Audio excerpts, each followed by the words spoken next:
ವಾಸುದೇವಾಯ ಹರಯೇ ಪರಮಾತ್ಮನೇ ಪ್ರಣತಕ್ಲೇಶನಾಶಾಯ ಗೋವಿಂದಾಯ ನಮೋ ನಮಃ. ಓಂ ನಮೋ ಭಗವತೆ ವಾಸುದೇವಾಯ. ಓಂ ಶ್ರೀ ಲಲಿತಾಂಬಿಕಾಯೇ ನಮಃ. ಇವತ್ತು ಭಗವದ್ಗೀತೆಯಲ್ಲಿಯೂ ಮತ್ತು ಕಠೋಪನಿಷತ್ನಲ್ಲಿಯೂ ಪ್ರಸಿದ್ಧವಾದಂತಹ ಒಂದು ದೃಷ್ಟಾಂತವನ್ನು ನಾವು ವಿಶ್ಲೇಷಿಸಲಿಕ್ಕೆ ಹೊರಟಿದ್ದೇವೆ. ಅದನ್ನು ನಮ್ಮ ಕನ್ನಡದ ಗುಂಡಪ್ಪನವರು ಕೂಡ ತಮ್ಮ ಮಂಕುತಿಮ್ಮನ ಕಗ್ಗದಲ್ಲಿ 251ನೇ ಮುಕ್ತಕದಲ್ಲಿ ಹೇಳಿದ್ದಾರೆ. ತಲೆಯ ಮೇಗಡೆ ಬೇರು, ಕೆಳಗೆ ಕೊಂಬೆಲೆ ಚಿಗುರು, ಇಳಲೂರೆಗಳ ಲೆಕ್ಕಕ್ಕಿಲ್ಲ ಕೊನೆ ಮೊದಲು, ಬೆಳೆಬುದಿ ಪರಿಯರಳಿ ಮರದಂತೆ ನರಕೋಟಿ, ನಲಿವನದರಲಿ ಬೊಮ್ಮ ಮಂಕುತಿಮ್ಮ. ಬೊಮ್ಮ ಅಂದ್ರೆ ಬ್ರಹ್ಮ. ಬ್ರಹ್ಮ ಸೃಷ್ಟಿ ಮಾಡಿದವನು ಯಾವ ತರ ಸೃಷ್ಟಿ ಮಾಡಿದಾನಂದ್ರೆ, ಈ ನರಕೋಟಿ, ಕೋಟಿ ಕೋಟಿ ಕೋಟಿ ನಾವೆಲ್ಲ ಇದ್ದೀವಲ್ಲ ಮನುಷ್ಯರು, ನಮ್ಮ ಜೊತೆಗೆ ಎಷ್ಟೋ ಪ್ರಾಣಿ ಪಕ್ಷಿಗಳು, ಜಲಚರರು, ಕೇಚರರು ಎಲ್ಲ ಇದ್ದಾರೆ. ಅವರೆಲ್ಲರೂ ಸೇರಿ ನಾವು ಇರುವಂತಹದ್ದು ಲೋಕ, ಅದೇ ಸತ್ಯ ಅಂತ ನಾವು ಭಾವಿಸ್ತೀವಿ. ಆದರೆ ಭಗವಂತ ಶ್ರೀಕೃಷ್ಣ ಗೀತೆಯಲ್ಲಿ ಹೇಳ್ತಾನೆ, ಊರ್ಧ್ವ ಮೂಲಂ ಅಧಃಶಾಖಂ ಅಶ್ವತ್ಥಂ ಪ್ರಾಹುರವ್ಯಯಂ. ನಾವು ನೋಡ್ತಿರೋ ಪ್ರಪಂಚ ಆ ಮಟ್ಟಿಗೆ ನಾವು ನಮ್ಮನ್ನು ಹೇಗೆ ನೋಡ್ತಿದ್ದೀವೋ, ಹೇಗೆ ತಿಳ್ಕೊಂಡಿದ್ದೀವೋ ಅದು ಸತ್ಯವಲ್ಲ. ಹೆಚ್ಚಂದ್ರೆ ಅದು ರಿಲೇಟಿವ್ ರಿಯಾಲಿಟಿ, ಸಾಪೇಕ್ಷ ಸತ್ಯ. ಪರಮ ಸತ್ಯ ಏನಂತ ಹೇಳಿದ್ರೆ, ನಮ್ಮೆಲ್ಲರಿಗೂ ಕೂಡ ಈ ಚರಾಚರ ಜಗತ್ತಿಗೆ ಒಂದು ಮೂಲ ಇದೆ. ಒಂದು ಮರಕ್ಕೆ ಬೇರಿದ್ದ ಹಾಗೆ ಆ ಬೇರು ಕೆಳಗಿಲ್ಲ. ಸಾಮಾನ್ಯವಾಗಿ ಒಂದು ಮರ ನೋಡಿದಾಗ ಅದರ ಬೇರೆಲ್ಲಿದೆ ಅಂತ ಕೇಳಿದ್ರೆ ಅಲ್ಲೇ ಕೆಳಗೆ ನೆಲದಡಿಯಲ್ಲಿ ಬೇರಿರುತ್ತೆ. ಆದರೆ ಇಲ್ಲಿ ಊರ್ಧ್ವ ಮೂಲಂ, ಅದೊಂದು ಅಶ್ವತ್ಥ ವೃಕ್ಷ ಅಂತ ಭಗವಂತ ಹೇಳ್ತಾನೆ. ಅದು ಅಶ್ವತ್ಥ ವೃಕ್ಷ, ಆದರೆ ಅದಕ್ಕೆ ಎಲ್ಲೆಲ್ಲೂ ಬೇರುಗಳು ಹಬ್ಬಿರುವುದು ಒಂದು ಸ್ವಲ್ಪ ಆಲದ ಮರದ ಗುಣ ಬಂದ ಹಾಗಿದೆ. ಆದರೆ ಸ್ಪಷ್ಟವಾಗಿ ಅದು ಅಶ್ವತ್ಥವೇ. ಕಠೋಪನಿಷತ್ನಲ್ಲೂ ಕೂಡ ಊರ್ಧ್ವ ಮೂಲಃ ಅವಾಕ್ ಶಾಖಃ ಏಷಃ ಅಶ್ವತ್ಥಃ ಸನಾತನಃ ಅಂತ ಸ್ವಲ್ಪ ಬೇರೆ ರೀತಿ ಹೇಳಿದೆ. ಎರಡೂ ಕಡೆ ಅಶ್ವತ್ಥ ಶಬ್ದ ಇದೆ. ನಾವೆಲ್ಲ ತಿಳಿದಿರುವಂತಹ ಅಶ್ವತ್ಥ ಅರಳಿ ಮರ ಮಾತ್ರವಲ್ಲದೆ ಅಶ್ವತ್ಥ ಅನ್ನುವ ಶಬ್ದಕ್ಕೆ ಅರ್ಥವೂ ಹೇಳಿದ್ದಾರೆ ಭಾಷ್ಯಕಾರರು. ಶ್ವಃ ಅಂದ್ರೆ ನಾಳೆ, ಥ ಅಂದ್ರೆ ತಿಷ್ಠತಿ, ಸ್ಥಾ ತಿಷ್ಠತಿ ಅಂತ ಒಂದು ಧಾತು ಇದೆ. ನಾಳೆ ಇದು ಇರುತ್ತೆ ಅಂತ ಭರವಸೆ ಇಲ್ಲ. ನಾಳೆ ಇರೋದಿಲ್ಲ ಅಂತ ಹೇಳಿದ್ರೆ ಅದೇ ಹೆಚ್ಚು ಸಾಧ್ಯತೆ ಇದೆ. ಇವತ್ತಿದ್ದದ್ದು ನಾಳೆ ಇರೋದಿಲ್ಲ ಸ್ವಾಮಿ, ಅಂಥ ಒಂದು ಈ ಪ್ರಪಂಚ. ಆದರೂ ನಾವೆಲ್ಲ ಭಾವಿಸ್ತೀವಿ ಎಲ್ಲರೂ ಹೋಗ್ಬೋದು, ನಾವು ಮಾತ್ರ ಹೋಗುವುದಿಲ್ಲ, ಇಲ್ಲಿ ಎಂದೆಂದಿಗೂ ಇರ್ತೇವೆ ಅಂತ. ಒಂದು ರೀತಿಯಲ್ಲಿ ಅಂತ ನಂಬಿಕೆ ಬೇಕು. ಇಲ್ವಾದ್ರೆ ಆ ನಂಬಿಕೆ ಇಲ್ದಿದ್ರೆ ನಾವು ಒಂದು ಹುಲ್ಲು ಕಡ್ಡಿನೂ ಎತ್ತೋದಿಲ್ಲ. ಹೋಗ್ಬೇಕಲ್ಲ, ಹೇಗೂ ಏನ್ ಮಾಡಿ ಏನ್ ಪ್ರಯೋಜನ ಅಂತ. ಆದ್ರೆ ನಮಗೆ ನಂಬಿಕೆ ಇರುತ್ತೆ ನಾವು ಎಂದೆಂದಿಗೂ ಇರ್ತೀವಿ ಅಂತ. ಆದ್ರಿಂದ ಕೊನೆಯ ಕ್ಷಣವೂ ಕೂಡ ನಾವೇನೋ ಮಾಡೋಕ್ ಹೊರಡ್ತೀವಿ.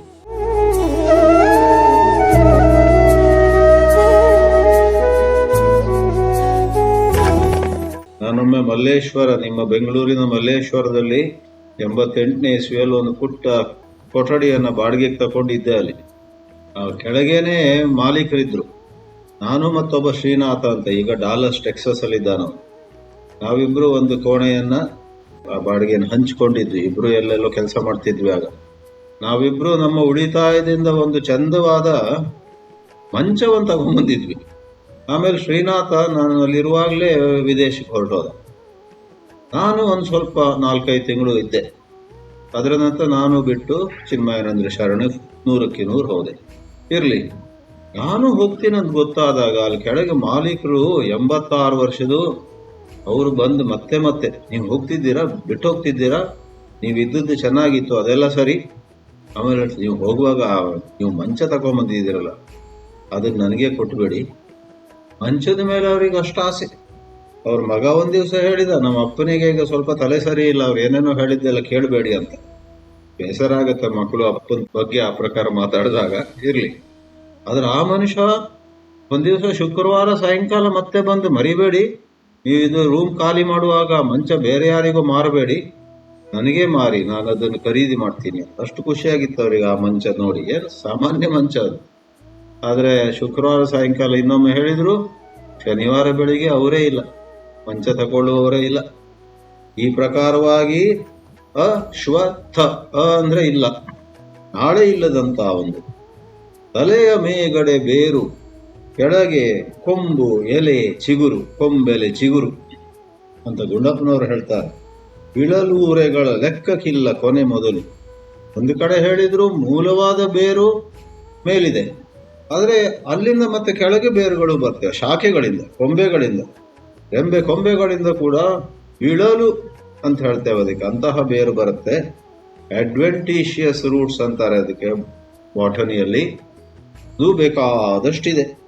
ಈ ಪ್ರಕಾರವಾಗಿ ಈ ಚೌಪದಿಯನ್ನ ಮುಗಿಸುವುದಾದ್ರೆ, ಬೆಳೆವುದಿ ಪರಿ ಅರಳಿ ಮರದಂತೆ ನರಕೋಟಿ.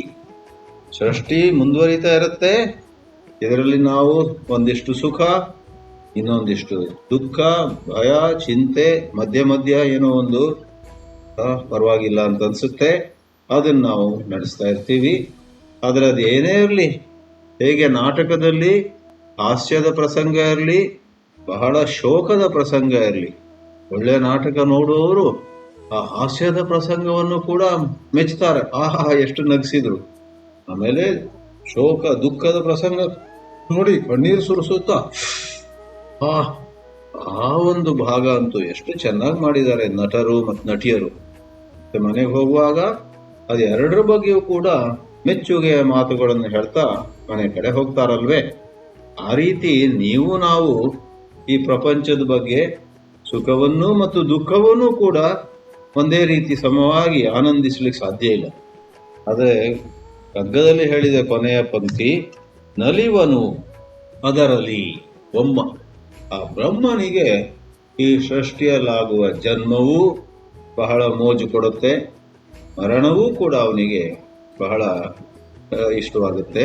ಇಲ್ಲಾಗುವುದೆಲ್ಲ ಕೂಡ ಅವನು ನಲಿಯುತ್ತಾನೆ. He enjoys the whole show of everything that happens here. ಇರಲಿ.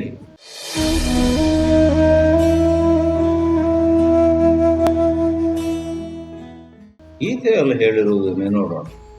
ಊರ್ಧ್ವ ಮೂಲಂ ಅಧಃಶಾಖಂ.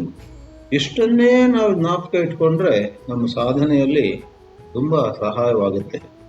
ಯಾಕಂದ್ರೆ ಈ ಊರ್ಧ್ವ ಮೂಲಂ ಅಧಃಶಾಖಂ ಅನ್ನುವ ಒಂದು ಪಂಕ್ತಿಯಲ್ಲೇ ನಮಗೆ ಏನನ್ನು ಸೂಚಿಸಲಾಗ್ತದೆ ಅಂತ ಹೇಳಿದ್ರೆ, ನಾವು ನಮ್ಮನ್ನ ಇವಾಗ ಯಾವ ರೀತಿ ನೋಡ್ಕೊಳ್ತಿದ್ದೀವೋ, ಯಾವ ರೀತಿ ನಮ್ಮನ್ನ ಕಾಣ್ತಿದ್ದೀವೋ, ಈ ಶರೀರ ಇಷ್ಟು ವಯಸ್ಸಾಯ್ತು, ಸ್ವಲ್ಪ ಮಟ್ಟಿಗೆ ಚೆನ್ನಾಗಿದೆ ಆರೋಗ್ಯ, ಆದ್ರೆ ಒಂದು 2-3 ಸಮಸ್ಯೆಗಳಿವೆ, ಸ್ವಲ್ಪ ಮಟ್ಟಿಗೆ ಹಣಕಾಸು ತೊಂದರೆ ಇಲ್ಲ, ಆದ್ರೂ ಕೆಲವು ಖರ್ಚಿಗೆ ನನ್ನ ಹತ್ರ ಅಷ್ಟಿಲ್ಲ, ಯಾವ್ದಾವುದೋ ರೀತಿಯಲ್ಲಿ ಸ್ವಲ್ಪ ಸಂಬಂಧಗಳು ಚೆನ್ನಾಗಿವೆ, ಇನ್ನು ಕೆಲವು ಸಂಬಂಧಗಳು ಅದು ಎಂದೂ ಸರಿ ಆಗೋದಿಲ್ಲ, ಇರ್ರಿಪೇರಬ್ಲಿ ಡ್ಯಾಮೇಜ್ಡ್ ರಿಲೇಶನ್ಶಿಪ್ಸ್ ಅಂತ ನಾವು ಬೇಸರ ಪಡ್ತೀವಲ್ಲ, ಅದೆಲ್ಲವೂ ಕೂಡ ಪರಮ ಸತ್ಯ ಅಲ್ಲ. ನಮ್ಮ ಮೂಲ ಮೇಲಿದೆ, ಊರ್ಧ್ವ ಮೂಲಂ. ನಮ್ಮೆಲ್ಲರಲ್ಲೂ ಒಂದು ದಿವ್ಯತೆ ಇದೆ, ನಮ್ಮೆಲ್ಲರಲ್ಲೂ ಒಂದು ದೇವತ್ವ ಇದೆ. ಆ ದೇವತ್ವವನ್ನ, ಆ ದಿವ್ಯತೆಯನ್ನ ಕಂಡುಕೊಳ್ಳುವುದೇ ಆಧ್ಯಾತ್ಮಿಕ ಸಾಧನೆ ಅನ್ನುವಂಥ ಒಂದು ಮಾತು ಇಲ್ಲಿ ಬರುತ್ತೆ. ಊರ್ಧ್ವ ಮೂಲಂ ಅಧಃಶಾಖಂ ಅಶ್ವತ್ಥಂ ಪ್ರಾಹುರವ್ಯಯಂ ಛಂದಾಂಸಿ ಯಸ್ಯ ಪರ್ಣಾನಿ.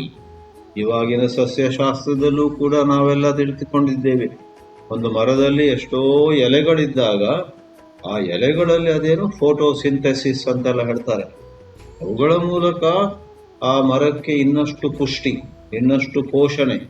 ಒಂದು ಕಡೆ ಬೇರುಗಳಿಂದ ಬರುವಂತಹ ನೀರು, ಮತ್ತೊಂದು ಕಡೆ ಸೂರ್ಯನ ಪ್ರಕಾಶ. ಅದರಿಂದಲೇ ಫೋಟೋ ಸಿಂಥಸಿಸ್, ಸೂರ್ಯನ ಪ್ರಕಾಶವನ್ನು ಉಪಯೋಗಿಸಿ ಅಲ್ಲೊಂದು ಕಾರ್ಖಾನೆ ನಡೀತಾ ಇದೆ. ಛಂದಾಂಸಿ ಅಂದ್ರೆ ಇಲ್ಲಿ ಎಲೆಗಳು, ಛಂದಾಂಸಿ ಮುಖ್ಯ ಅರ್ಥ ವೇದಗಳು ಅಂತ. ಪರ್ಣಾನಿ ಛಂದಾಂಸಿ ಅಸ್ಯ ಪರ್ಣಾನಿ. ಈ ಮರದ ಎಲೆಗಳು ಬೇರೆ ಯಾವುದೂ ಅಲ್ಲ, ವೇದಗಳು ಅಂತ ಶ್ರೀಕೃಷ್ಣ ಹೇಳ್ತಾನೆ. ಅಲ್ಲಿ ವೇದಗಳು ಅಂದ್ರೆ ಬರೇ ನಾವು ತಿಳ್ಕೊಂಡ ವೇದಗಳು ಮಾತ್ರ ಅಲ್ಲ, ಈ ಜಗತ್ತಿನಲ್ಲಿ ಇರುವಂತಹ ಎಲ್ಲಾ ರೀತಿಯ ಜ್ಞಾನದ ಶಾಖೆಗಳು. ಇವಾಗ ಯಾವುದಾದ್ರೂ ಒಂದು ದೊಡ್ಡ ವಿಶ್ವವಿದ್ಯಾಲಯಕ್ಕೆ ನೀವು ಹೋದ್ರೆ ಅಲ್ಲಿ ಎಂತೆಂಥ ವಿಭಾಗಗಳಿವೆ. ಆ ವಿಭಾಗಗಳಿಗಿರುವಂತಹ ಹೆಸರನ್ನು ನೋಡಿದ್ರೆ ನಮ್ಗೆ ಕೆಲವ್ದು ಅರ್ಥ ಆಗುವುದಿಲ್ಲ, ಏನೇನೋ ಇರುತ್ತೆ. ಹಿಂದಿನ ಕಾಲದಲ್ಲಿ ನಮಗೊಂದು ಕೆಮಿಸ್ಟ್ರಿ ಗೊತ್ತಿತ್ತು, ಅದರಲ್ಲಿ physical chemistry, organic chemistry, inorganic chemistry, ಯಾರಿಗಾರ ಮೂರು ಗೊತ್ತಿದ್ರೆ ಅವನ್ನೇ ದೊಡ್ಡ ಪಂಡಿತ ಆಗೋದು. ಈಗ ಬಯೋ ಕೆಮಿಸ್ಟ್ರಿ ಅಂತೆ, ಅದು ಸಾಲದಂದೆ ಕೆಮಿಕಲ್ ಬಯಾಲಜಿ ಅಂತೆ. ಇಂದಿಲ್ಲ ಅಲ್ಲಿಗೆ, ಅಲ್ಲಿಂದ ಇಲ್ಲಿಗೆ ಯಾವ್ಯಾವ ರೀತಿಯಲ್ಲ ಎಷ್ಟೋ ಶಾಸ್ತ್ರಗಳು ಬೆಳೆದಿವೆ. ಪ್ರತಿಯೊಂದರ ಬಗ್ಗೆಯೂ ಕೂಡ ಎಷ್ಟು ಸಂಶೋಧನೆ ಆಗಿದೆ, ಎಷ್ಟು ಜ್ಞಾನವನ್ನು ನಾವು ಶೇಖರಿಸಿದ್ದೀವಿ ಅಂತ ಹೇಳಿದ್ರೆ ನಮಗೆ ಮೈ ಜುಮ್ ಅನ್ಸುತ್ತೆ. ಈಗಂತೂ ಆರ್ಟಿಫಿಷಿಯಲ್ ಇಂಟೆಲಿಜೆನ್ಸ್ ಅಂತ ಬಂದ ಮೇಲೆ ಅಷ್ಟೊಂದು ಜ್ಞಾನ ನಮಗೆ ಬಹಳ ಸುಲಭವಾಗಿಯೇ ಅಟ್ ಅವರ್ ಫಿಂಗರ್ ಟಿಪ್ಸ್ ಅಂತ ಹೇಳುವ ಹಾಗೆ ದೊರಕ್ತಾ ಇದೆ. ಆದರೆ ಶ್ರೀಕೃಷ್ಣ ನಮಗೆ ವೈರಾಗ್ಯವನ್ನ ಉಂಟು ಮಾಡಲಿಕ್ಕೋಸ್ಕರ ಈ ಮಾತನ್ನು ಹೇಳ್ತಾನೆ. ಮುಖ್ಯವಾಗಿ ಈ ಶ್ಲೋಕದ ಉದ್ದೇಶ ವೈರಾಗ್ಯ ಪ್ರದರ್ಶನಂ ಅಂತ ಹೇಳಲಾಗ್ತದೆ. ಈ ಶ್ಲೋಕವನ್ನು ನಾವು ಬಹಳ ಗಮನವಿಟ್ಟು ಅಧ್ಯಯನ ಮಾಡಿದರೆ ಊರ್ಧ್ವಮೂಲ ಮದಶಾಖಂ ಅಶ್ವತ್ಥಂ ಪ್ರಾಹುರವ್ಯಯಂ ಛಂದಾಂಸಿ ಯಸ್ಯ ಪರ್ಣಾನಿ ಯಸ್ತಂ ವೇದ ಸ ವೇದವಿತ್ ಅಧಶ್ಚೋರ್ಧ್ವಂ ಪ್ರಸತಾಸ್ತಸ್ಯ ಶಾಖಾಹ ಅಂತ ಒಂದು 2-3 ಶ್ಲೋಕ ಇದೆ. ಅದರಲ್ಲಿ ಬಹಳ ಮುಖ್ಯವಾಗಿ ಬರುವಂತ ಒಂದು ಪಂಕ್ತಿ ಅಸಂಗ ಶಸ್ತ್ರೇನ ದೃಢೇನ ಚಿತ್ವಾ ಅನ್ನೋ ಒಂದು ಪಂಕ್ತಿ ಬರುತ್ತೆ. ಈ ಒಂದು ಮರವನ್ನು ನೀವು ಆ ಮರದ ಬಗ್ಗೆ ಮೋಹಗೊಳ್ಳಬೇಡಿ. ಆ ಮರದಲ್ಲಿ ಎಷ್ಟೇ ಒಂದು ವೈಭವ ಇರಬಹುದು, ಆ ಮರದಲ್ಲಿ ಎಂಥ ಸೊಬಗಿರಬಹುದು, ಆ ಮರದಿಂದ ನಿಮಗೆ ಎಷ್ಟೋ ಸಮಯದಲ್ಲಿ ಬಹಳ ಆಹ್ಲಾದ ಉಂಟಾಗಿರಬಹುದು. ಆದರೆ ಜಾಗ್ರತೆ, ಈ ಮರ ಅನ್ನುವಂಥದ್ದು ಸುತ್ತಿ ಬಳಸಿ ನಿಮ್ಮನ್ನ ಬಂಧನಕ್ಕೆ ಉಂಟು ಮಾಡುತ್ತೆ.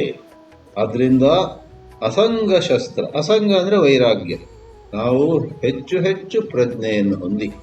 ಅದು ಹೇಗೆ? ಭಕ್ತಿ ಶಾಸ್ತ್ರದಲ್ಲಂತೂ ವೈರಾಗ್ಯಕ್ಕೆ ಬಹಳ ಸುಲಭವಾದ ರೀತಿ ಬೇರೆ ಏನಲ್ಲ, ಭಗವಂತನ ಕಡೆ ಭಕ್ತಿ ಹೊಂದಿದ್ರೆ ಆಗ ಜಗತ್ತಿನ ಬಗ್ಗೆ ನಮಗೆ ವೈರಾಗ್ಯ ಉಂಟಾಗ್ತದೆ. ವೈರಾಗ್ಯ ಅನ್ನೋದು ಒಂದು ಕೆಟ್ಟ ಅರ್ಥದಲ್ಲಿ ತಗೊಳ್ಬಾರ್ದು. ಯಾರೋ ಒಬ್ರಿಗೆ ವೈರಾಗ್ಯ ಬಂತು, ಈಗ ಯಾವುದ್ರಲ್ಲೂ ಇಂಟ್ರೆಸ್ಟ್ ಇಲ್ಲ ಅವರಿಗೆ, ಸುಮ್ಮನೆ ಕೂತಿರ್ತಾರೆ ಒಂದು ಮೂಲೆಯಲ್ಲಿ, ಯಾಕೆ ಕೆಲ್ಸಕ್ಕೆ ಬರೆದವರು ಅಂತ ಕೆಲವೊಮ್ಮೆ ಹೇಳೋದಿದೆ.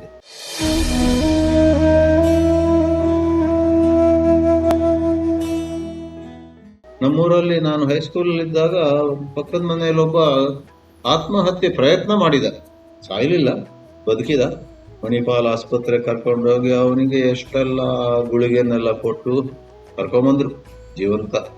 ಆಗ ಜನರೆಲ್ಲ ಮಾತಾಡ್ತಿದ್ರು. ನಾನು ಆಗ ಹೆಚ್ಚು ಅಧ್ಯಾತ್ಮವೂ ಓದಿರ್ಲಿಲ್ಲ. ಆಗ ನನ್ನ ಕಿವಿಗೆ ಬಿದ್ದು ಒಂದು ಮಾತು, ಒಬ್ರು ಇನ್ನೊಬ್ರ ಹತ್ರ ಕೇಳಿದ್ರು, ಅಲ್ಲ ಆ ಮನೆಯಲ್ಲಿ ಅವನು ಆತ್ಮಹತ್ಯೆಗೆ ಯಾಕೆ ಪ್ರಯತ್ನ ಮಾಡಿದ? ಇನ್ನೊಬ್ರು, ಅದೇನೋ ಅವರಿಗೊಂದು ವೈರಾಗ್ಯ ಬಂದಿತ್ತಂತೆ ಅಂತ. ಕೃಷ್ಣ, ವೈರಾಗ್ಯ ಬಂದವರು ಆತ್ಮಹತ್ಯೆ ಮಾಡ್ಕೊಳ್ಳುವುದಿಲ್ಲ. ವೈರಾಗ್ಯ ನಿಜವಾಗಿ ಬಂದವರು ಈ ಬದುಕನ್ನ ಮತ್ತು ಹೆಚ್ಚು ಪ್ರೌಢವಾದ ರೀತಿಯಲ್ಲಿ, in a more mature way, the ವೈರಾಗ್ಯ ಪರ್ಸನ್, ವಿರಕ್ತ person will use his hours. He will not try to commit suicide. ಆತ್ಮಹತ್ಯೆ ಯಾರು ಮಾಡ್ಕೊಳ್ಳೋಕೆ ಹೋಗ್ತಾರೆ? ಅವರಲ್ಲಿರುವ ರಾಗವನ್ನ ಅವರು ಬಿಡ್ಲಿಕ್ಕೆ ಆಗದೆ, ಅವರ ರಾಗ, ಅವರ ಮಮತೆ, ಅವರದ್ದು ಇದು ಬೇಕು ಅದು ಬೇಕು, ಆದ್ರೆ ನಾನು ಬೇಕಂತ ರೀತಿಯಲ್ಲಿ ಆಗ್ತಾ ಇಲ್ಲ, ಬೇಡ ಅಂದದ್ದೇ ನನಗೆ ಆಗ್ತಾ ಇದೆ, ನಾನು ಬೇಕಂತ ಬಯಸಿದ್ದು ನನಗೆ ಸಿಗ್ತಾ ಇಲ್ಲ, ಬಯಸದಿರುವುದು ನನಗೆ ನನ್ನ ಮೇಲೆ ಹೇರ್ತಾ ಇದ್ದಾರೆ ಜನರು. ಈ ಬದುಕು ನನಗೆ ಬೇಡ, ನಾನು ಯಶಸ್ಸನ್ನು ಬಯಸ್ತೀನಿ ಆದ್ರೆ ಸೋತೆ, ನನ್ನ ವ್ಯಾಪಾರ ಒಳ್ಳೆ ಲಾಭವನ್ನು ಪಡೆಯಲಿ ಅಂತ ಹೊರಟೆ ಆದ್ರೆ ನಷ್ಟ ಆಯ್ತು, ನಾನು ಪ್ರೀತಿಸಿದ ಜನರು ನಮ್ಮನ್ನು ಪ್ರೀತಿಸ್ತಾ ಇಲ್ಲ, ಹೊರಟೋಗಂದ್ರು. ಈ ತರ ಎಷ್ಟೋ ಮಂದಿಗೆ ತುಂಬಾ ಆಸೆ ರಾಗ ಇದ್ದವರು, ಆದ್ರೆ ಅವರ ಆಸೆ ಈಡೇರದಿದ್ದಾಗ, ಅವರ ರಾಗಕ್ಕೆ ತಕ್ಕದಾಗಿ ಬದುಕು ನಡೆಯದಿರುವಾಗ ನಿರಾಶೆಗೊಂಡು ಅವರು ಆತ್ಮಹತ್ಯೆಯನ್ನು ಆಲೋಚನೆ ಮಾಡ್ತಾರೆ. ನೋಡಿ, ಅದು ಯಾರೊಬ್ರು ಆ ಥರ ಮಾತಾಡಿದವರು ವೈರಾಗ್ಯವನ್ನು ತುಂಬಾ ತಪ್ಪು ರೀತಿಯಲ್ಲಿ ಉಪಯೋಗಿಸಿದ್ರು ಶಬ್ದವನ್ನು. ವೈರಾಗ್ಯವು ಬಹಳ ಒಳಗಿನ ನೆಮ್ಮದಿ ಕೊಡುವಂತ. ಬೇರೊಬ್ಬರ ಕಣ್ಣಲ್ಲಿ ವೈರಾಗ್ಯ ನಮಗೆ ಬಂದಾಗ ಏನೋ ಅನ್ಸ್ಬೋದು ಅವರಿಗೆ, ಆದ್ರೆ ಅವರು ನಮ್ಮನ್ನ ಅರ್ಥ ಮಾಡ್ಕೊಂಡಿರೋದಿಲ್ಲ. ನಿಜವಾದ ಒಳ್ಳೆಯ ವೈರಾಗ್ಯ, ಎಷ್ಟೋ ಬಾರಿ ವೈರಾಗ್ಯ ಸ್ವಲ್ಪ ಮಿಶ್ರಿತವಾಗಿರುತ್ತೆ. ಸತ್ಸಂಗಕ್ಕೆಲ್ಲ ಹೋದಾಗ ಕೆಲವರಿಗೆ ಸ್ವಲ್ಪ ವೈರಾಗ್ಯ ಬರುತ್ತೆ. ಆದರೆ ಜೊತೆಗೇನೆ ಎಷ್ಟೋ ಬೇರೆ ಆಸೆಗಳು ಇರ್ತವೆ. ಆಗ ಸ್ವಲ್ಪ ಎಡವಟ್ಟಾಗುತ್ತೆ, ಅದನ್ನು ಒಪ್ಪೋಣ. ಆಗ ಸ್ವಲ್ಪ ಹೆಚ್ಚು ಕಡಿಮೆ ಆಗುತ್ತೆ. ಆದರೆ ಒಳ್ಳೆ ವೈರಾಗ್ಯ, ಸದ್ಗುರುಗಳು ಒಳ್ಳೆ ಮಾರ್ಗದರ್ಶನ ಕೊಡುವವರು ಸಿಕ್ಕಿದ್ರೆ, ಅದು ಸಿಕ್ಕಿದ್ರೆ ಕೆಲಸ ಮುಗಿಲಿಲ್ಲ. ಅವರು ಆ ಪ್ರಕಾರ ಸಿಕ್ಕಿದ ನಂತರ ಅವರು ಹೇಳುವ ನಿಯಮಗಳನ್ನ ಪಾಲಿಸಬೇಕು. ಅಲ್ಲೇ ನಾವು ಜಾರಿ ಬೀಳುವಂತಹದ್ದು. ಹೋಗಿ ಪ್ರವಚನ ಕೇಳ್ಕೊಂಡ್ ಬರ್ತೀವಿ, ಅಲ್ಲಿ ಗುರುಗಳು ಪ್ರವಚನಕಾರರು ಒಂದು ಒಳ್ಳೆ ಮಾತು ಹೇಳ್ತಾರೆ, ನಾವು ಮನೆಗೆ ಬರುವಾಗ ಬಹಳ ಚೆನ್ನಾಗಿತ್ತು. ಇವತ್ತು ಪ್ರವಚನ ಮಾತ್ರ ಬೊಂಬಾಟ್ ಆಗಿತ್ತು. ಬೆಂಗಳೂರು ಕನ್ನಡಿಗರು ಹೇಳ್ತಾರೆ ಬೊಂಬಾಟ್ ಅಂತ, ಬಹಳ ಚೆನ್ನಾಗಿತ್ತು. ಆದರೆ ಮನೆಗೆ ಬಂದ ಕೂಡಲೇ ಅವ್ರು ಏನು ಮಾಡಬಾರ್ದಂದಿದ್ರು ಅದನ್ನ ಮಾಡ್ಬಿಡ್ತಾರೆ. ಅವ್ರು ಏನು ಮಾಡಬೇಕಂದ್ರೋ ಅದನ್ನ ಮಾಡೋದಿಲ್ಲ. ದಿನ ಸಂಧ್ಯಾ ವಂದನೆ ಮಾಡಿ ಬೆಳಿಗ್ಗೆ ಎದ್ದು 108 ಬಾರಿ ಗಾಯತ್ರಿ ಜಪ ಮಾಡಿ ಅಂತ ಹೇಳಿರ್ತಾರ ಆ ಪ್ರವಚನಕಾರರು. ಇವರು ಅದನ್ನು ಹೊಗಳಿದ್ದು ಬಹಳ ಚೆನ್ನಾಗಿ ಹೇಳಿದ್ರು. ಮರುದಿವಸ 108 ಬಿಡಿ 10 ಬಾರಿ ಕೂಡ ಗಾಯತ್ರಿ ಜಪ ಈ ಮನುಷ್ಯ ಮಾಡೋದಿಲ್ಲ.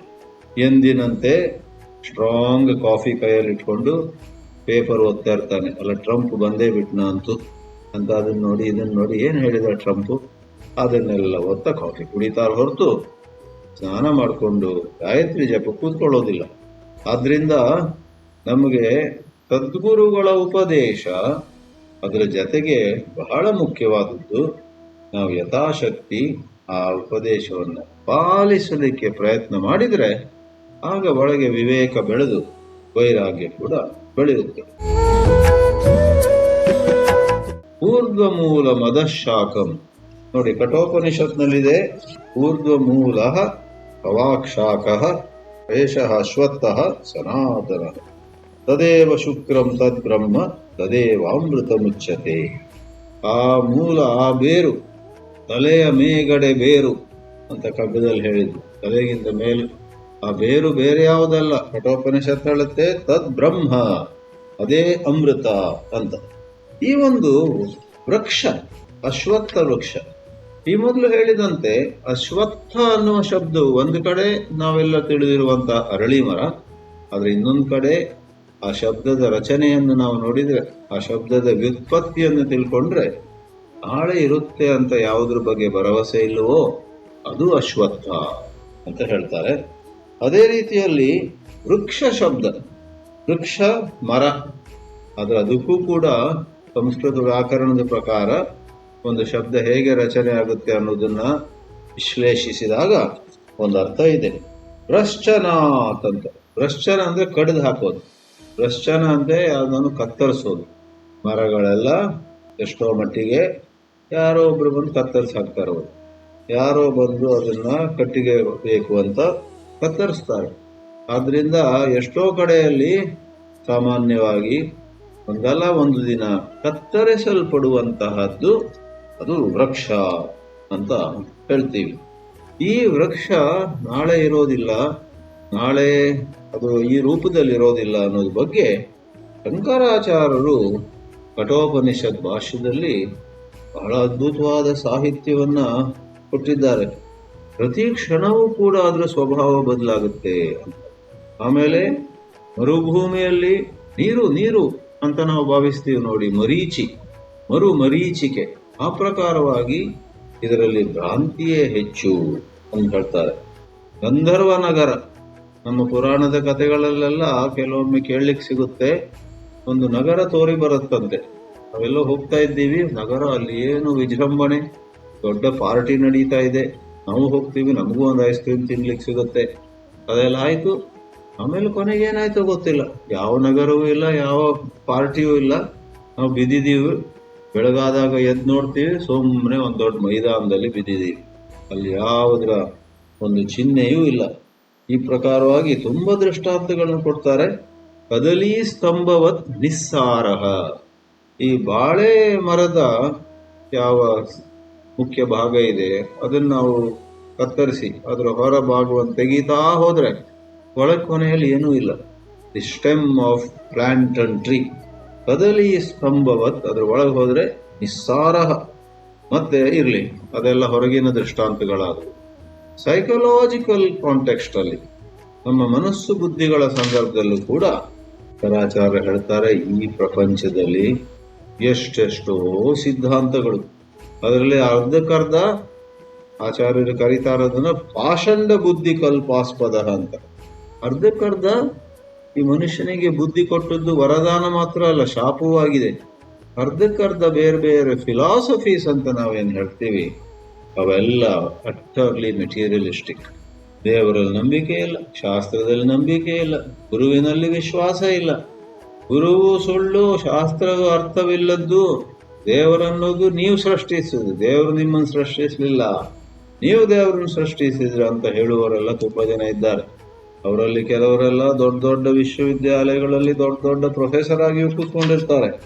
ಶಂಕರಾಚಾರ್ಯರು ಆ ಕಾಲದಲ್ಲಿ ಹೇಳಿದ್ರು, ಈ ಪ್ರಪಂಚ ಬಹಳ ಅಪಾಯಕಾರಿ, ನೀವು ಸದ್ಗುರುವಿನ ಶರಣು ಹೋದರೆ ಬಚಾವಾಗ್ತೀರ, ಇಲ್ಲೋ ಆದರೆ ನಿಮಗೆ ತುಂಬ ತೊಂದರೆ ಆಗ್ಲಿಕ್ಕಿದೆ. ಆದರೆ ಆ ಪಾಷಂಡ ಅಂದರೆ ಅಟರ್ಲಿ ಅಥಿಯಿಸ್ಟಿಕ್ ಅಂಡ್ ರಾಂಗ್ ಫಿಲಾಸಫೀಸ್, ಅವು ಒಂದ್ ಕಡೆ ಇವೆ. ನೀವು ಜಾಗೃತಿ ಇಲ್ದಿದ್ರೆ ಅವುಗಳ ಬಲಿಗೆ ಬೀಳ್ತೀವಿ, ನೀವು ಬಲಿ ಆಗ್ತೀರಾ. ಇನ್ನೊಂದು ಕಡೆ ತತ್ವವಿಜ್ಞಾಸುಭಿಹಿ ಅನಿರ್ಧಾರಿತ ಇದಂ ತತ್ವ ವೇದಾಂತ ನಿರ್ಧಾರಿತ ಪರಬ್ರಹ್ಮ ಮೂಲಸಾರ ಅಂತ ಒಂದು ಪಂಕ್ತಿ ಹಾಕ್ತಾರೆ. ವೇದಾಂತ ನಿರ್ಧಾರಿತ ಪರಬ್ರಹ್ಮ ಮೂಲಸಾರ, ಇದೇ ಪ್ರಪಂಚ. ನೀವು ವೇದಾಂತ ಉಪನಿಷತ್ತುಗಳನ್ನು ಅವಲಂಬಿಸಿ, ಉಪನಿಷತ್ ವಾಕ್ಯಗಳನ್ನು ಆಶ್ರಯಿಸಿ, ಇನ್ನೊಮ್ಮೆ ಬಹಳ ತಿಳ್ಕೊಂಡಂತಹ ಗುರುಗಳಿಂದ ನೀವು ಪಾಠ ಮಾಡಿಸ್ಕೊಂಡ್ರೆ ಆಗ ಈ ಯಾವ ಪ್ರಪಂಚ ಎಷ್ಟೋ ದುಃಖವನ್ನು ಕೊಡಬಲ್ಲದೋ ಅದೇ ಪ್ರಪಂಚದ ನಿಜವಾದ ಸಾರ ಆ ಪರಬ್ರಹ್ಮವೇ. ವೇದಾಂತ ನಿರ್ಧಾರಿತ ಪರಬ್ರಹ್ಮ ಮೂಲ ಸಾರ ಅಂತ ಹೇಳ್ತಾರೆ. ಆಮೇಲೆ ಈ ಮರದ ಬಗ್ಗೆ ಮತ್ತು ಹೇಳ್ತಾರೆ. ಈ ಮರದಲ್ಲಿ ಅದರ ಕೊಂಬೆಗಳ ಮೇಲೆ, ಅದರ ರೆಂಬೆಗಳ ಮೇಲೆ ಹಕ್ಕಿಗಳು ಗೂಡು ಮಾಡಿರ್ತವೆ. ಆ ಹಕ್ಕಿಗಳು ಅಲ್ಲಿ ಗೂಡು ಮಾಡಿಕೊಂಡು ಅವುಗಳು ಒಂದು ಕ್ಷಣವೂ ನಿಲ್ಲದೆ ಸತತವಾಗಿ ಅವುಗಳ ಶಬ್ದ ಮಾಡ್ತಾ ಇರ್ತವೆ. ಹಕ್ಕಿಗಳು ಬೇರೆ ಬೇರೆ ಹಕ್ಕಿಗಳು ಬೇರೆ ಬೇರೆ ರೀತಿಯಲ್ಲಿ ಕೂಗ್ತಿರ್ತವೆ. ಬಹಳ ಗಲಭೆಯಲ್ಲಿ, ಬಹಳ ಗೊಂದಲ, ಏನಾಗ್ತಾ ಇದೆ ಅಂತಿಲ್ಲ. ಆ ಪ್ರಕಾರವಾಗಿ ನೋಡಿ, ಈಗ ಈ ಕಾಲದಲ್ಲಿಯೂ ಕೂಡ ಎಷ್ಟು ಯುದ್ಧಗಳು ಈಗಲೂ ನಡೀತಾ ಇವೆ, ಎಷ್ಟು ಮಾರಾಮಾರಿ ಆಗ್ತಾ ಇವೆ ಈ ಪ್ರಪಂಚದಲ್ಲಿ. ಭಯ ಆಗ್ಬೇಕು, ನಮ್ಗೆ ವೈರಾಗ್ಯ ಬರಬೇಕು. ಆದ್ರೆ ಅದೆಲ್ಲದರ ಮಧ್ಯದಲ್ಲೂ ಕೂಡ ನಾವೇನೋ ಒಂದು ಆಸೆಯನ್ನ ಇಟ್ಕೊಂಡಿರ್ತೀವಿ.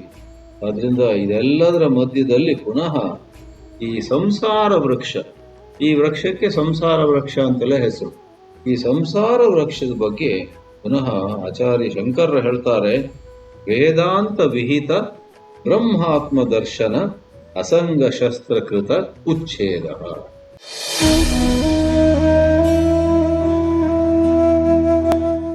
ಶ್ರೀಕೃಷ್ಣನು ಇದನ್ನೇ ಅಲ್ಲಿ ಗೀತೆಯಲ್ಲಿ ಅಸಂಗ ಶಸ್ತ್ರೇನ ದೃಢೇನ ಚಿತ್ವ, ಅಸಂಗ ಎನ್ನುವಂತಹ ಶಸ್ತ್ರದಿಂದ, ಖಡ್ಗದಿಂದ ಈ ಮರವನ್ನು ಕತ್ತರಿಸಬೇಕು ನೀವು ಅಂತ ಹೇಳ್ತಾನಲ್ಲ, ಅದನ್ನ ಕಠೋಪನಿಷತ್ ಭಾಷ್ಯದಲ್ಲಿ ಶ್ರೀ ಶಂಕರಾಚಾರ್ಯ ಹೇಳ್ತಾರೆ, ವೇದಾಂತವನ್ನು ನೀವು ಮನಸ್ಸಿಟ್ಟು ಓದುತ್ತಾ ಹೋದ್ರೆ ಅಲ್ಲಿ ಒಂದು ಬ್ರಹ್ಮಾತ್ಮ ದರ್ಶನ ಅಂತ ಬರುತ್ತೆ. ನಾನು ಬ್ರಹ್ಮ, ನಾನು ಈ ಶರೀರವಲ್ಲ, ಈ ವ್ಯಕ್ತಿತ್ವವಲ್ಲ. ಈ ವ್ಯಕ್ತಿತ್ವವನ್ನು ಸುಂದರಗೊಳಿಸಲಿಕ್ಕೆ ಎಷ್ಟೋ ಪ್ರಯತ್ನ ಪಟ್ಟೆ, ಏನ್ ಪ್ರಯೋಜನ? ಈ ವ್ಯಕ್ತಿತ್ವ ಅಷ್ಟೊಂದು ಮುತುವರ್ಜಿ ವಹಿಸುವಂತಹ ವಸ್ತು ಅಲ್ಲ.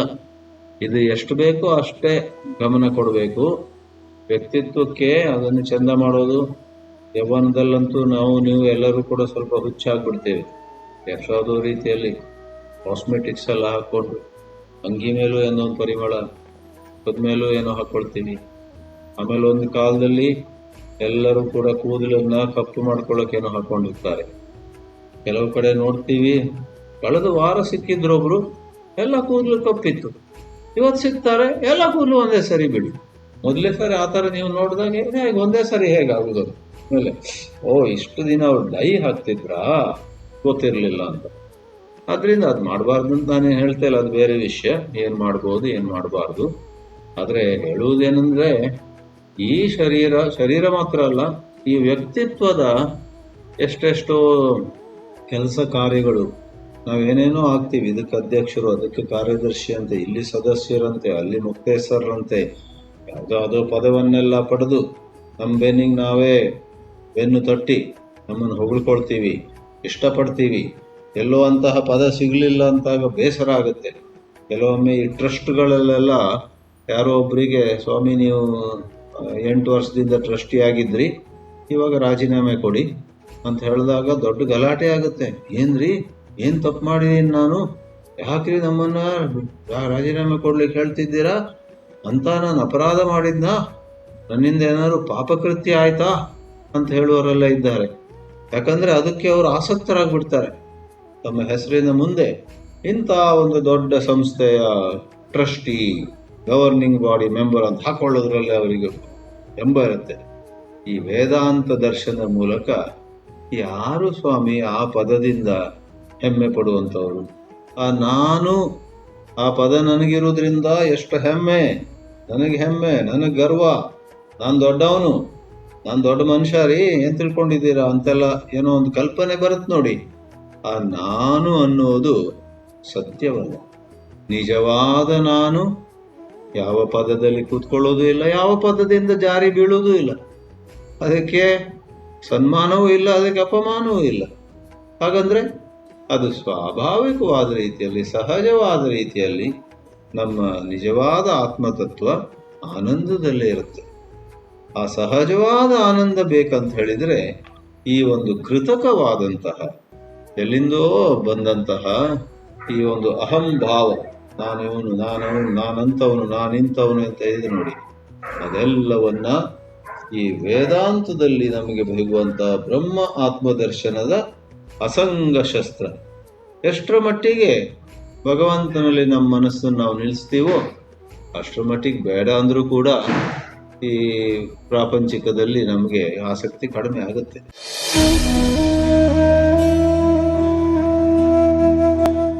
ಅದರಿಂದ ಚಿನ್ಮಯಾನಂದರು ಚಂದವಾಗಿ ಹೇಳಲಿಲ್ವೇ, ಅಟ್ಯಾಚ್ ಅಂಡ್ ಡಿಟ್ಯಾಚ್ ಅಂತ 2 ಶಬ್ದದಲ್ಲಿ ಅವರು ಎಷ್ಟೋ ಆಧ್ಯಾತ್ಮಿಕ ಬೋಧನೆಗಳನ್ನು ಸಂಗ್ರಹಿಸಿ ಹೇಳಿದರು.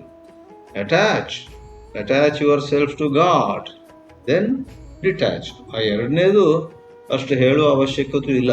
ಯಾಕಂದ್ರೆ if you hold God, then you will drop, you will let go of the mundane materialistic part of life. ಈ ಪ್ರಕಾರವಾಗಿ ಈ ತಲೆಯ ಮೇಗಡೆ ಬೇರು, ಕೆಳಗೆ ಕೊಂಬೆಲೆ ಚಿಗುರು ಅಂತ ಪದ್ಯ ರೂಪದಲ್ಲಿ ಹೇಳುವುದು. ಊರ್ಧ್ವ ಮೂಲ ಅದ ಶಾಖಃ ಅಶ್ವತ್ಥ ವೃಕ್ಷ. ಎಲೆಗಳ ಬಗ್ಗೆ ಚಂದಾಂಶಿ ಅಂತ ಹೇಳಿದ್ರೆ ಬಹುಶಃ ಅದನ್ನ ಸ್ವಲ್ಪ ವಿಸ್ತರಿಸಬೇಕಾಗಿತ್ತು. ಯಾವಾಗ ಬೇಕಾದಷ್ಟು ಎಲೆಗಳಿರ್ತವೆಯೋ ಆಗ ಆ ಮರ ಒಳ್ಳೆ ಪೋಷಣೆಗೆ ಒದಗಿ ಬಂದು ಪುಷ್ಟವಾಗ್ತದೆ. ಆ ಪ್ರಕಾರ with due respect to all branches of knowledge in the world, ಈ ಪ್ರಪಂಚದಲ್ಲಿರುವಂತಹ ಎಷ್ಟೋ ಶಾಸ್ತ್ರಗಳು, ಪುರಾತನ ಶಾಸ್ತ್ರಗಳು, ಆಧುನಿಕ ಶಾಸ್ತ್ರಗಳು ಬಂದಿವೆ ಅಲ್ಲ ಬೇಕಾದಷ್ಟು, ಅದೆಲ್ಲದಕ್ಕೂ ನಾವು ಗೌರವಿಸ್ತೇವೆ ಒಂದು ದೃಷ್ಟಿಯಲ್ಲಿ. ಆದರೆ ಮುಕ್ತಿ ಬೇಕಾದ್ರೆ ಆ ಶಾಸ್ತ್ರಗಳ ಮೂಲಕ ಮುಕ್ತಿ ಇಲ್ಲ. ಈ ಎಲೆಗಳಿರುವಷ್ಟು ಮರಗಳು ದಷ್ಟಪುಷ್ಟವಾಗ್ತವೆ. ಮತ್ತೆ ವೇದನ ಟೀಕೆ ಮಾಡ್ತಿದ್ದಾರೆ, ವೇದದ ಟೀಕೆ ಮಾಡ್ತಿದ್ದಾರೆ. ಅದರ ಸಂದರ್ಭಕ್ಕೆ ಅನುಗುಣವಾಗಿ ನೋಡಿದಾಗ ಅಲ್ಲಿ ಯಾವ ವೇದವನ್ನು ಹೇಳ್ತಿದ್ದಾರೆ? ವೇದ ಪೂರ್ವ, ವೇದಾಂತ ಅಲ್ಲ, ವೇದ ಪೂರ್ವ ಅನ್ನೋದು ಈ ಕರ್ಮವನ್ನು ಮಾಡು, ಸ್ವರ್ಗಕ್ಕೆ ಹೋಗ್ತೀಯ, ಆ ಕರ್ಮವನ್ನು ಮಾಡು, 500 ವರ್ಷ ಬದುಕ್ತೀಯ, ಈ ಕರ್ಮ ಮಾಡು, ಎಷ್ಟು ಸಂಪತ್ತು ಬರುತ್ತೆ ಗೊತ್ತೇ, ಆ ಕರ್ಮ ಮಾಡು, ನಿನ್ನ ಶತ್ರುಗಳೆಲ್ಲ ಸುಟ್ಟು ಬೂದಿ ಆಗ್ತಾರೆ. ಇಂಥ ಒಂದು ಭಾಗ ಇದೆ, ಕರ್ಮ ಭಾಗ. ಆ ಕರ್ಮ ಭಾಗವನ್ನ ಇಲ್ಲಿ ಛಂದಾಂಸಿ ಪರ್ಣಾನಿ ಅಂದ್ರೆ ಎಲೆಗಳು, ಛಂದಾಂಸಿ ಅಂದ್ರೆ ವೇದಗಳು. ವೇದಗಳೇ ಈ ವೃಕ್ಷವನ್ನ ಇನ್ನಷ್ಟು ಚೆನ್ನಾಗಿ ಬೆಳೆಯುವಂತೆ ಮಾಡುವಂತಹ ಎಲೆಗಳು. ಆದ್ರಿಂದ ನಮ್ಮ ಮಗಳು ಹಾರ್ವರ್ಡ್ ಇಂದ ಡಿಗ್ರಿ ತಕೊಂಡ್ಬಂದಿದ್ದಾಳೆ, ನನ್ನ ಮಗ ಜರ್ಮನಿಯಲ್ಲಿ ಓದ್ತಾ ಇದ್ದಾನೆ, ನಾನು ಓದ್ತಲ್ಲ, ಆ ಕಾಲದಲ್ಲೇ ನಾನು ಆಕ್ಸ್ಫರ್ಡ್ನಲ್ಲಿ ಓದಿದವನು ಅಂತ ಈ ಬೇರೆ ಬೇರೆ ರೀತಿಯಲ್ಲಿ ನಾವು ಈ ಪ್ರಪಂಚದ ಎಷ್ಟೆಷ್ಟೋ ವಿದ್ಯೆಗಳ ಬಗ್ಗೆ ಎಷ್ಟು ಬೇಕೋ ಅದಕ್ಕಿಂತ ಹೆಚ್ಚು ಗರ್ವ ಪಟ್ಟರೆ ಆಧ್ಯಾತ್ಮಿಕವಾಗಿ ಅದೊಂದು ಅಪಾಯವೇ. ಇನ್ನೊಮ್ಮೆ ಅವೆಲ್ಲಕ್ಕೂ ತನ್ನದೇ ಆದ ಸ್ಥಾನ ಇದೆ, ಕೊಡಬೇಕಾದ ಗೌರವ ಕೊಡಬೇಕು.